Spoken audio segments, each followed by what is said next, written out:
Welcome to media today. ముందుగా headlines చూద్దాం. సోమనాథ్ అమృత్సర్ వేడుకల్లో పాల్గొన్న ప్రధాని మోదీ. సోమనాథ్ ఆలయంలో ప్రత్యేక మహాపూజ నిర్వహించిన మోదీ. ఆధ్యాత్మిక వారసత్వానికి సోమనాథ్ ప్రతీక అన్న ప్రధాని మోదీ. భారీ భద్రత మధ్య ఘనంగా సోమనాథ్ అమృత్సర్ వేడుకలు. కూటమి ప్రభుత్వంపై మాజీ ఎంపీ భరత్ సంచలన వ్యాఖ్యలు. గాంధీ విగ్రహానికి నివాళులు అడ్డుకోవడంపై భరత్ ఆగ్రహం. ప్రజాస్వామ్య హక్కులను ప్రభుత్వం అణిచివేస్తోందన్న భరత్. రాజకీయ ప్రతీకారాలతో పాలన సాగుతోందంటూ విమర్శ.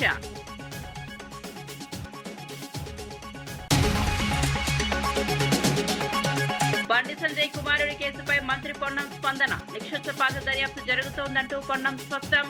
దోషులు ఎంతటి వారైనా తప్పించుకోలేరన్న మంత్రి పొన్నం. బాధిత కుటుంబానికి ప్రభుత్వం అండగా ఉంటుందన్న పొన్నం.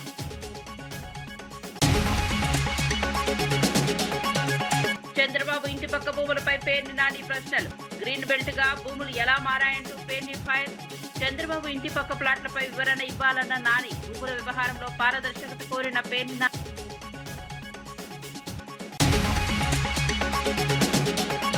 తెలంగాణలో బీజేపీకి అవకాశమే లేదంటూ మహేష్ ఫైర్. మోదీ దేశానికి కాదు బీజేపీకే ప్రధానిగా మారాడన్న మహేష్. తెలంగాణలో కాంగ్రెస్ పైనే ప్రజలకు నమ్మకం ఉందన్న మహేష్ గౌడ్.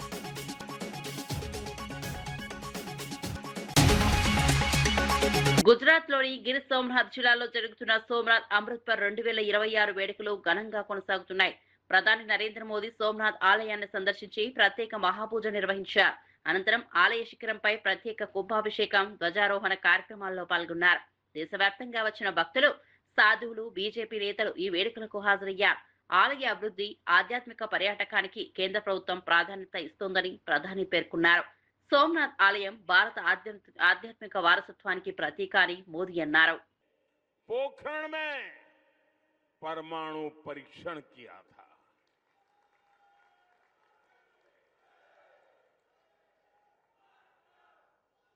देश ने 11 मई को पहले 3 परमाणु परीक्षण किए। हमारे वैज्ञानिकों ने भारत के सामर्थ्य को, भारत की क्षमता को वैज्ञानिकों ने दुनिया के सामने रखा। दुनिया में तूफान आ गया। भारत, उसकी ये हैसियत, ये कौन होता है भारत जो परमाणु परीक्षण करे? और दुनिया की आंखें लाल हो गई। दुनिया भर की शक्तियां भारत को दबोचने के लिए मैदान में उतरी। अनेक प्रकार के बंधन लग गए। आर्थिक संकट की संभावनाओं के रास्ते सारे के सारे बंद कर दिए गए। कोई भी हिल जाता।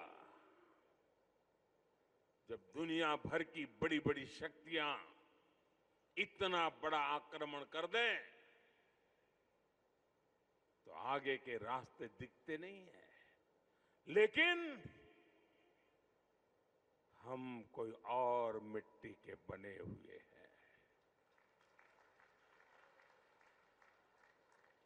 11 मई के बाद दुनिया हम पर टूट पड़ी थी। 11 मई को वैज्ञानिकों ने अपना काम कर लिया था, लेकिन 13 मई को फिर 2 और परमाणु परीक्षण हुए। उससे दुनिया को पता चला था कि भारत की राजनीतिक इच्छा शक्ति कितनी अटल है। उस समय पूरी दुनिया का दबाव भारत पर था, लेकिन अटल जी के नेतृत्व में बीजेपी सरकार ने दिखाया था कि हमारे लिए राष्ट्र प्रथम है। दुनिया की कोई ताकत भारत को झुका नहीं सकती,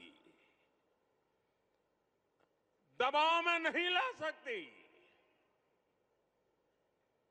చంద్రబాబు ఇంటి పక్కన ఉన్న భూముల వ్యవహారంపై మాజీ మంత్రి పేర్ని నాని ప్రశ్నలు సంధించారు. సచివాలయం, హైకోర్టు, అసెంబ్లీ పక్కన ప్లాట్లు ఎలా వచ్చాయని ప్రశ్నించారు. చంద్రబాబు ఇంటి పక్కన ఉన్న 3,800 గజాలు గ్రీన్ బెల్ట్ గా ఎలా మారాయని నిలదీశారు. రెసిడెన్షియల్ ఏరియా గ్రీన్ బెల్ట్ గా మారడం వెనుక కారణాలు ఏమిటని అడిగారు. చంద్రబాబు ఇంటి పక్కన ఎవరు ఉండకూడదా అని ప్రశ్నించారు. భూముల విషయంలో ప్రభుత్వం పారదర్శకత పాటించాలని డిమాండ్ చేశారు. వారి కోళ్ళ గారే వచ్చి సిగ్నటరీ కింద లోకేష్ గారు, శ్రీమతి గారు వచ్చి అక్కడ పొలం కొనుక్కున్నారు. ఈ 2024లో వాళ్ళకి అక్కడ ఎట్లా ప్లాట్ వచ్చింది, ఎలా వచ్చింది, కొత్తగా ఎందుకు ఇచ్చారు అక్కడ ప్లాటు, దాన్ని మీరే ఎందుకు కొనుక్కున్నారు? ఎందుకంటే మీరు కొనుక్కుంటామన్న తర్వాత బేరం కుదిరాక వాళ్ళకి అక్కడ ప్లాట్ ఇచ్చారు కదా. నారాయణ గారికి అక్కడికి వచ్చింది, మామూలు రైతులకు ఎందుకు రాదు అని అడుగుతున్నాను. ఇంకొకటి ఏంటంటే చంద్రబాబు నాయుడు గారి ప్లాట్ సరిహద్దులు చూస్తే ఒకే 2 ఏపుల రోడ్లు, ఒకేపు 3 ఏపుల రోడ్లు, ఒకేపు ఖాళీ ఇళ్ల నిర్మాణానికి పనికొచ్చే ప్లాట్లు అని చెప్పాము. రిజిస్ట్రేషన్లో ఉంటుంది, రిజిస్టర్ ఆఫీసులో, రిజిస్ట్రేషన్లో, కాగితాల్లో. ఇవాళ ఆ ప్లాన్ చూస్తే గ్రీన్ బెల్ట్ మొత్తం చంద్రబాబు నాయుడు గారి ఇంటి ఆనుకున్న సరిహద్దు ముక్క 3,800 గజాలు, అంటే సుమారుగా 1 ఎకరం మిగిలింది. ఆ ఎకరం గ్రీన్ బెల్ట్ అయిపోయింది. చంద్రబాబు నాయుడు గారి ఇల్లు కరీంనగర్ జిల్లాలో ధాన్యం కొనుగోలు జాప్యంపై ఎమ్మెల్యే మేడిపల్లి సత్యం కలెక్టర్ ను కలిసి ఆందోళన వ్యక్తం చేశారు. జీపీఎస్ విధానం కారణంగా కొనుగోలు ఆలస్యం అవుతున్నాయని, రైతులు ఇబ్బందులు పడుతున్నారని తెలిపారు. రైతులకు ఎలాంటి ఇబ్బందులు కలగకుండా వెంటనే చర్యలు తీసుకోవాలని కలెక్టర్ ను కోరారు. కటింగ్ లేకుండా ధాన్యం కొనుగోలు నిర్వహించాలని డిమాండ్ చేశారు. రైస్ మిల్లర్ల వ్యవహారంపై కూడా ఎమ్మెల్యే ఆగ్రహం వ్యక్తం చేశారు. బస్తా బరువు 40 కిలోలే ఉండాలని స్పష్టం చేశారు. రైతులకు అన్యాయం జరిగితే సహించబోమని హెచ్చరించారు. అవసరమైతే రైతులతో కలిసి ధర్నా చేస్తామని మేడిపల్లి సత్యం పేర్కొన్నారు. రైతన్నకు ఏ ఇబ్బంది పెట్టకుండా, తప్ప తాలుతో సంబంధం లేకుండా, కటింగ్ లేకుండా ధాన్యాన్ని కొనుగోలు చేసినటువంటి సందర్భం ప్రతి రైతన్నకు తెలుసు. దురదృష్టవశాత్తు ఈసారి కేంద్ర ప్రభుత్వం తీసుకొచ్చినటువంటి జీపీఎస్ సిస్టమ్ తోటి 1 వారం 10 రోజులు ఈ ధాన్యం సేకరణ ఆలస్యమైంది.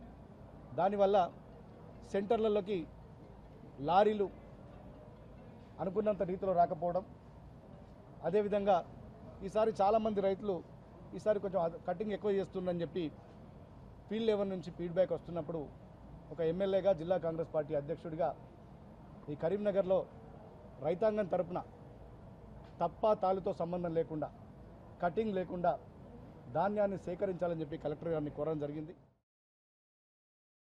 బండి సంజయ్ కుమారుడు భగీరథ్ పై నమోదైన పోక్సో కేసుపై బీజేపీ రాష్ట్ర అధ్యక్షుడు రామచంద్రరావు స్పందించారు. భగీరథ్ చేసిన పనికి బండి సంజయ్ కు సంబంధం లేదని తెలిపారు. బండి సంజయ్ పార్టీ ఎంపీ, కేంద్ర మంత్రి అయినప్పటికీ ఈ వ్యవహారానికి పార్టీకి ఎలాంటి సంబంధం లేదని స్పష్టం చేశారు. చట్టం తన పని తాను చేసుకుంటుందని పేర్కొన్నారు. రాజకీయ ప్రయోజనాల కోసం బీజేపీపై ఆరోపణలు చేయడం సరికాదన్నారు. కేసు విచారణను రాజకీయ రంగు పొలవనివ్వకుండా న్యాయపరంగా కొనసాగించాలన్నారు. కంప్లైంట్ కూడా రాలే.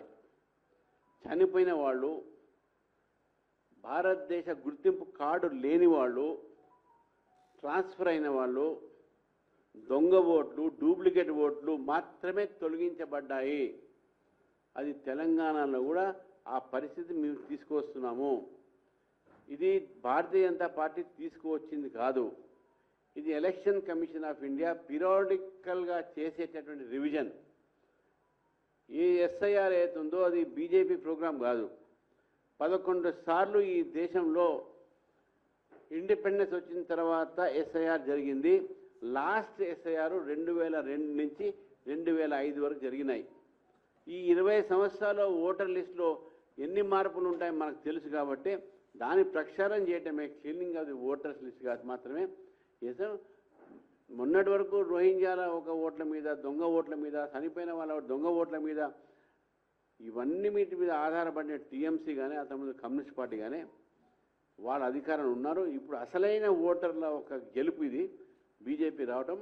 ఎస్ఐఆర్తోని దొంగ ఓట్లు పోతాయి కానీ అసలైన ఓటు ఎక్కడ పోవు. సుప్రీంకోర్టు కూడా దాన్ని చెప్పడం జరిగింది.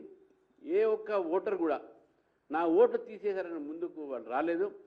ముందుకు వస్తే దాని మీద తప్పకుండా చర్య ఉంటుంది.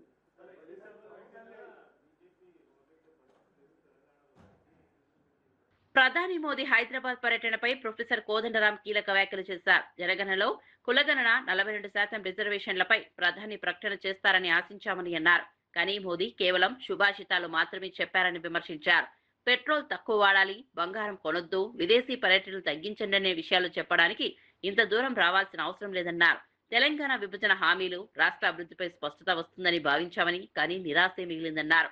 తెలంగాణ ప్రజల ఆశలకు అనుగుణంగా కేంద్రం స్పందించలేదని కోదండరాం విమర్శించారు. చేస్తారనుకుంటే వచ్చింది ఇది సుభాషితాలు చెప్పటానికే వచ్చినట్టుగా కనబడ్డది. పెట్రోలు తక్కువ వాడండి, కార్లు వాడకండి, మెట్రో రైల్లో ప్రయాణించండి, బంగారం కొనకండి, విదేశీ ప్రయాణాలు చేయకండి, ఇవి చెప్పటానికి ఇంత దూరం రావాల్సిన అవసరం లేదు. దూరదర్శన్లో సాయంకాలం ఉపన్యాసం పెడితే ప్రజలందరూ కూడా చూసేవారు. కాబట్టి నిన్న బాగా నిరాశపరిచింది. తెలంగాణ ప్రజలు తీవ్రమైన అసంతృప్తికి గురైనరు. తెలంగాణకి ఇచ్చిన హామీలు, విభజన హామీలు అమలు కాలేదు. ఇవన్నింటిపైన ఒక స్పష్టత వస్తుంది అనుకున్నాం. తెలంగాణ అభివృద్ధి విషయంలో, తెలంగాణ సమాజం యొక్క వికాసం విషయంలో ఒక స్పష్టత ఇస్తారనుకున్నాం. కానీ అట్లాంటివి ఏవి చేయలేదు. నక్సలైట్లను మేమే చంపగలిగినాం, ఏరి పారేయగలిగినాం అనే మాట తప్ప తెలంగాణ అభివృద్ధి కోసం ఏం చేసేది కూడా వాళ్ళు స్పష్టంగా చెప్పలేకపోయినరు. సికింద్రాబాద్ చిలకలగూడలో సంచలనం సృష్టించిన బీటెక్ విద్యార్థి యావన్ అలియాస్ అఖిల్ హత్య కేసును పోలీసులు ఛేదించారు. ప్రేమ వ్యవహారమే హత్యకు కారణమని డీసీపీ రక్షితా కృష్ణమూర్తి తెలిపారు. ఈ కేసులో మొత్తం 10 మంది నిందితులను అరెస్ట్ చేశారు. యువతి కుటుంబ సభ్యులు, బంధువులు కలిసి పథకం ప్రకారం హత్య చేసినట్లు దర్యాప్తులో తేలింది. ఘటనకు ముందే కుట్ర పన్ని కత్తులతో దాడి చేసినట్లు పోలీసులు వెల్లడించారు. నిందితుల వద్ద నుంచి హత్యకు ఉపయోగించిన ఆయుధాలు, రక్తపు మరకల దుస్తులు, మొబైల్ ఫోన్లు స్వాధీనం చేసుకున్నారు. శాంతి భద్రతలకు విఘాతం కలిగించే చర్యలను ఎట్టి పరిస్థితుల్లోనూ సహించబోమని హైదరాబాద్ పోలీసులు హెచ్చరించారు. ఈ ఇన్సిడెంట్ మీకు అందరికీ తెలుసు. మే 7, 2026 నాడు లేట్ ఈవినింగ్ 8:39 మధ్య ప్రాంతంలో జరిగింది. అండ్ మనకి లేట్ నైట్ వాళ్ళ తండ్రి మనకి పెటిషన్ ఇచ్చారు. ఇమీడియట్లీ మేము crime 231/26 under murder sections, unlawful assembly and writing with deadly weapons case register చేసి ఇమీడియట్లీ ఇన్వెస్టిగేషన్ ప్రారంభం చేశాము. ఈ ఇన్వెస్టిగేషన్లో అవసరమైన టీమ్స్, ఒక 5 టీమ్స్ ఫామ్ చేశాము చిలకలగూడ డివిజన్లో. SHO ఆధ్వర్యంలో, రామకృష్ణ ఆధ్వర్యంలో, మధు DI ఆధ్వర్యంలో, under the guidance of ACP and additional DCP Narsaiah. These teams operated and ఈరోజు 10 మందిని అరెస్ట్ చేస్తున్నాము. ఈ details of the accused persons ఎవరున్నారో, A1 వచ్చేసి అలబోయిన సాయి కిరణ్, వాళ్ళు ప్రైవేట్ ఎంప్లాయీ, మీకు అందరికీ తెలుసు. వాళ్ళ మీద ఆల్రెడీ ఒక రౌడీ షీటర్ ఉంది చిలకలగూడ PSలో. A2 Rajam Paramesh Kumar Yadav, A3 Rajam Vamsikrishna, A4 Rajam Manish, A5 Siriguri Rahul, A6 Kuchchula Shivanandan Yadav, A7 Rajam Narasimha Yadav, A8 Rajam Srisailam Yadav, A9 Rajam Mallesh Yadav and ఒక మైనర్ అబ్బాయి కూడా ఉన్నారు. సో ఒక CCL ఇస్ దేర్. వీళ్ళ 10 మంది ఇది ప్రీ ప్లాన్డ్గా ఆల్మోస్ట్ ఒక 4-5 డేస్ నుంచి వాళ్ళు ప్రీ ప్లాన్గా ఈ అబ్బాయిని ఏదో ఒకటి చేయాలి, వాళ్ళని మర్డర్ చేసేయాలి అని అనుకొని ఒక సర్వేలెన్స్ కూడా పెట్టారు మేడిబావి ఏరియాలో. ఎప్పుడైనా వాళ్ళు ఇప్పుడు ఇక్కడ వస్తే వాడిని కొట్టేయాలి అని. మొన్న 7th నాడు వాళ్ళ ఫ్రెండ్ ఇంటికి, సుబ్బు అని వాళ్ళ ఫ్రెండ్ ఇంటికి వస్తే ఇమీడియట్లీ వీళ్ళందరికీ ఇన్ఫర్మేషన్ వెళ్ళింది. సో ముందు నుంచి 6 మంది అక్యూజ్డ్ వాళ్ళు సుబ్బు వాళ్ళ ఇంటి దగ్గర వచ్చి కొంతమప్పుడు గొడవలు స్టార్ట్ అయింది. ఇమీడియట్లీ ఆ గొడవల వల్ల ఒకరు కత్తి తీసి వాళ్ళని స్టాబ్ చేసిన తర్వాత మిగిలిన వాళ్ళు కూడా అదిలో వాళ్ళని చేతులతోటి కాళ్ళతోటి కొట్టి ఆల్మోస్ట్ ఒక 16-17 స్టాబ్స్ ఇంజురీస్ అయ్యింది అబ్బాయి మీద, వాళ్ళ నెక్ మీద, in front of the neck, head మీద and other parts of the body. So వాళ్ళని ఇమీడియట్లీ వాళ్ళ ఫ్రెండ్స్ ఎవరున్నారో గాంధీ హాస్పిటల్కి షిఫ్ట్ చేశారు. షిఫ్ట్ చేసిన తర్వాత అక్కడ హాస్పిటల్లో అబ్బాయిని డిక్లేర్ డెడ్ అని చెప్పారు. And in the mean time మనకి ఇన్ఫర్మేషన్ వచ్చిన తర్వాత ఈ కేసుని నమోదనం చేసి ఇన్వెస్టిగేషన్ ప్రారంభం చేశాము. సో మనకి తెలిసింది ఏమిటంటే ఈ అబ్బాయి 3rd year బీటెక్ స్టూడెంట్. స్కూల్లో చదివేటప్పుడు అక్కడ వాళ్ళ అమ్మాయి పరిచయం అయ్యారు. అప్పుడు ఫ్రెండ్స్ ఉన్నారు. ఒక 2 years నుంచి ఇద్దరికి రిలేషన్లో ఉన్నారు. ఇది వాళ్ళ ఫ్యామిలీ మెంబర్స్కి, అమ్మాయిలు వాళ్ళ ఫ్యామిలీ మెంబర్స్కి ఇష్టం లేదు. సో అది వల్ల ఆ అబ్బాయికి వాళ్ళ పేరెంట్స్కి కూడా వార్నింగ్ కూడా ఇచ్చారు. బట్ అది స్టాప్ కాలేదు. వాళ్ళిద్దరు ఇంకా మాట్లాడుకుంటున్నారు. అండ్ ఇదిలో మెయిన్ ముఖ్యంగా మనకి A1 వచ్చేసి సాయి కిరణ్. ఈ అబ్బాయి కూడా ఆ అమ్మాయిని పెళ్లి చేసుకున్నాలి అని అనుకుంటున్నారు. అంటే బంధువులందరూ మాట్లాడుకుంటున్నారు, సేమ్ ఫ్యామిలీ మెంబర్సే. హీ ఈజ్ ద అమ్మాయి వాళ్ళ పిన్ని కొడుకు. సో ఇట్లాగే పెళ్లి చేసుకున్నాలి అనుకున్నారు. బట్ ఇది తెలిసిన తర్వాత వాళ్ళకి కూడా చాలా కోపం వచ్చి ఇదేమో ఒకటి చేయాలని వార్నింగ్ కూడా ఇచ్చారు. అది బట్ స్టిల్ ఇదేం చేంజ్ కాలేదు. సో ఒక 4 days బ్యాక్ ఇది వాళ్ళు ప్లాన్ చేసుకొని సర్వేలెన్స్ పెట్టి ఇది చేశారు. సో ఇమీడియట్లీ మేము వీళ్ళందరినీ అరెస్ట్ చేసి వాళ్ళ నుంచి మేము ఒక నైఫ్ కూడా, ఈ ఒఫెన్స్లో యూజ్ చేసిన నైఫ్ కూడా సీజ్ చేశాము. వాళ్ళు వేసుకున్న బట్టలు, షర్ట్స్ మీద బ్లడ్ స్టెయిన్డ్ క్లాత్స్ కూడా సీజ్ చేశాము. ఈ ఒఫెన్స్ చేసేదానికి వాళ్ళు ఒక 2-wheeler కూడా యూజ్ చేశారు. అండ్ వాళ్ళ నుంచి అన్ని మొబైల్ ఫోన్స్ కూడా మేము సీజ్ చేసాము. సో ఇది ఇంకా మేము టెక్నికల్ ఎవిడెన్స్ అని మేము చెకప్ చేస్తాము in our further investigation. So ఇది మేము ఇది ఫైర్ ఫైటింగ్ మోడ్లో, మీకు అందరికీ తెలుసు last 3-4 days we've all been under a lot of pressure. But despite that ఇది ప్రాపర్గా ఇన్వెస్టిగేషన్ చేసి వీళ్ళందరిది ఎస్టాబ్లిష్ చేసి ఈ రోజు మేము అరెస్ట్ చేస్తున్నాము. ప్రభుత్వంపై మాజీ ఎంపీ భరత్ సంచలన వ్యాఖ్యలు చేశారు. గాంధీ విగ్రహానికి నివాళులు అర్పించనీయకుండా పోలీసులు అడ్డుకోవడంపై ఆగ్రహం వ్యక్తం చేశారు. ఈ సందర్భంగా పోలీసులతో వాగ్వాదానికి దిగారు. రాష్ట్రంలో అరాచకం రాజ్యమేలుతోందని విమర్శించారు. ప్రజాస్వామ్య హక్కులను కూడా ప్రభుత్వం అణిచివేస్తోందని ఆరోపించారు. రాజకీయ ప్రతీకారాలతో వ్యవహరిస్తున్నారని మండిపడ్డారు. ప్రజాస్వామ్య పరిరక్షణ కోసం తాము పోరాటం కొనసాగిస్తామని మాజీ ఎంపీ భరత్ స్పష్టం చేశారు. అయితే దండి మార్చ్ ఉందో ఆ యొక్క దండి మార్చిని రాజమహేంద్రవరంకి తీసుకుని వచ్చి ఢిల్లీ కన్నా అద్భుతంగా ఈ యొక్క దండి మార్చిని మా ప్రభుత్వంలో మేము తయారు చేసాం. దాని తర్వాత ఈ కూటమి ప్రభుత్వం వచ్చిన తర్వాత ఈ 2 సంవత్సరాల కాలంలో ఈ యొక్క దండి మార్చిని పూర్తి స్థాయిగా నిర్వీర్యం చేశారు. ఇవాళ కొంతమంది యాక్టివిస్టులు మున్సిపల్ కమిషనర్ గారికి లెటర్ పెట్టుకుని, ఏమండి మేము మా సొంత ఖర్చులతో ఈ యొక్క దండి మార్చిని మళ్ళీ రిపేర్ చేయిస్తాము, పెయింట్లు వేయిస్తామంటే జనరల్గా ఏ ఆఫీసర్ అయినా పర్మిషన్ ఇస్తారు. దాంట్లో భాగంగా పర్మిషన్ ఇచ్చిన తర్వాత ఇవాళ మేమంతా కూడా ఇక్కడికి వచ్చి పెయింట్లు ఎలా చేశారు అనేది చూడటానికి ఇక్కడికి ఈ ప్రాంతానికి వస్తే ఇంతమంది పోలీసులు ఇక్కడికి వచ్చి చూడనివ్వకుండా అడ్డుకుంటూ ఉన్నారు. గాంధీ మహాత్మునికి పూలు వేసి నివాళులు అర్పిద్దామంటే పూలు కూడా వేయలేని పరిస్థితులు ఈ యొక్క కూటమి ప్రభుత్వం తీసుకొచ్చారు.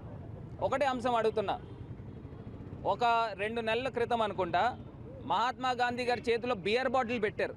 ఇదే దండి మార్చిలో బియర్ బాటిల్ పెడితే అప్పుడు వచ్చి మేము ధర్నా చేసి నినాదాలు చేసాం.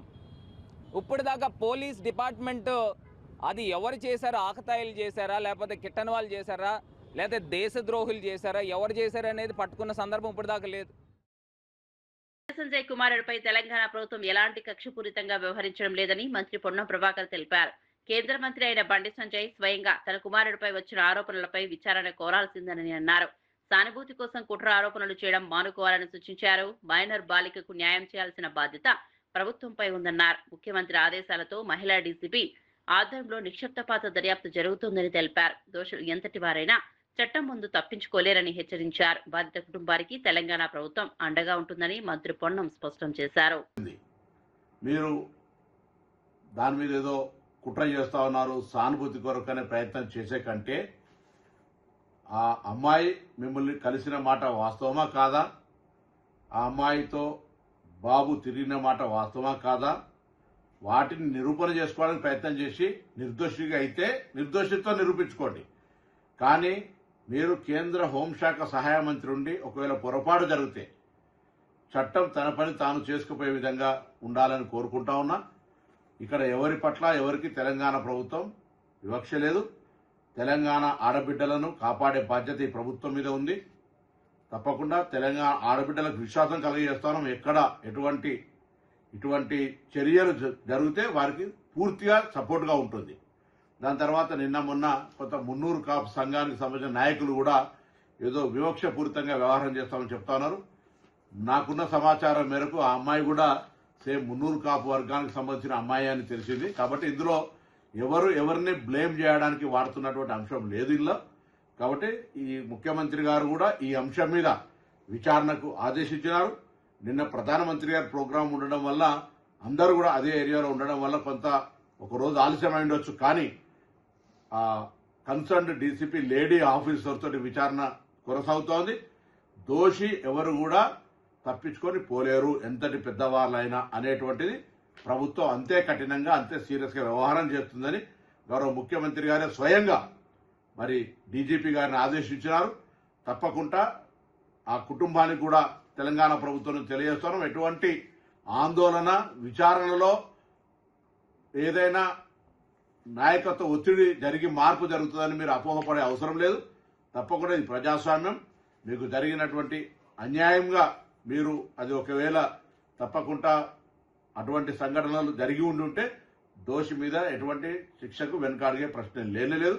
కాబట్టి నేను ఈ సందర్భంలో మరొకసారి మా పార్లమెంటు సభ్యుడిగా మరి కష్టపడి రాజకీయాల్లోకి వచ్చినారు, బ్యాక్వర్డ్ క్లాస్ అంటా ఉన్నారు. దానికి ఎక్కడ కూడా అవన్నీ కూడా ఈ సంబంధించిన ఇష్యూకు సంబంధం లేదు. కాబట్టి మీ పట్ల డెఫినెట్లీ అదే మా పార్లమెంటు మెంబర్గా మీకు రెస్పెక్ట్ అనేటువంటిది రెస్పెక్టే. కానీ ఇటువంటి సంఘటనల పట్ల మనం వ్యక్తిత్వానికే మచ్చగలిగేటప్పుడు మనమే ఒక అడుగు ముందుకేసి అటువంటి దానికి విచారణకు సహకరించి మనం చేయాల్సి వస్తుంది. లేకపోతే అధికారాన్ని వినియోగించుకొని మనం విచారణకు అడ్డంగా పోయేటువంటి పరిస్థితుల వల్ల మనం దానికి వ్యవహరిస్తున్నట్టు వస్తే ప్రజాస్వామ్యం గౌరవించదు అనే మాటను దయచేసి బండి సంజయ్ గమనించాలని కోరుతా ఉన్నా.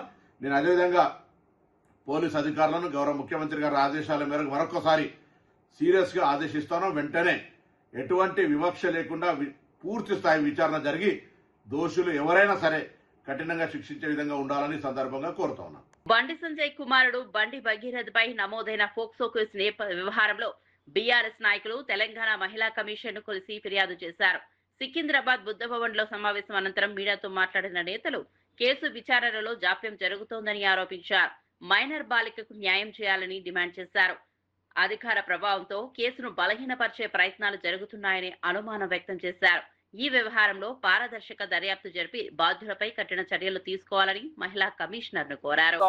మనం వింటా ఉన్నాం.